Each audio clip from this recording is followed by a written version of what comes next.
Commercial tax స్కామ్లో కీలక పరిణామం చోటు చేసుకుంది. Commercial tax input subsidy scam విచారణను సిఐడికి బదిలీ చేసింది తెలంగాణ ప్రభుత్వం. కేసును సిఐడికి బదిలీ చేస్తూ ఉత్తర్వులు జారీ చేశారు డీజీపీ జితేందర్. మాజీ సీఎస్ సోమేష్ కుమార్తో పాటు పలువురు కమర్షియల్ ట్యాక్స్ అధికారులపై కేసు నమోదు చేశారు. 75 కంపెనీలకు 1,400 కోట్ల రూపాయలు ఇన్పుట్ సబ్సిడీ ఇస్తూ అక్రమాలు చేసినట్టు గుర్తించారు. కమర్షియల్ ట్యాక్స్ స్కామ్లో 5గురిపై కేసు నమోదు చేశారు సిసిఎస్ పోలీసులు.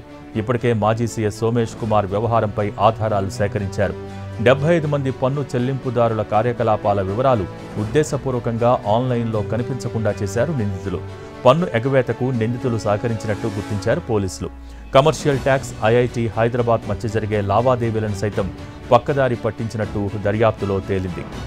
హైదరాబాద్ ఐఐటి సాఫ్ట్వేర్లోని సమాచారాన్ని స్పెషల్ ఇనిషియేటివ్ వాట్సాప్ గ్రూప్కి చేరేలా ఆదేశాలిచ్చారు నిందితులు. ఈ వాట్సాప్ గ్రూప్లో మాజీ సీఎస్ సోమేష్ కుమార్ కూడా ఉన్నట్టు గుర్తించారు. తెలంగాణ బెవరేజెస్ కార్పొరేషన్ పన్ను ఎగవేత ద్వారా కమర్షియల్ ట్యాక్స్కు 1000 కోట్లు నష్టం వాటిల్లింది. మరో 11 ప్రైవేట్ సంస్థలు 400 కోట్ల వరకు పన్నులు ఎగవేసినట్టు నిర్ధారించారు. ఈ కేసులో మరికొంతమందికి నోటీసులు ఇవ్వనున్నారు సిసిఎస్ పోలీసులు. అసెంబ్లీలో చర్చ తర్వాత అరెస్టులు జరిగే అవకాశం ఉన్నట్టు కనిపిస్తోంది.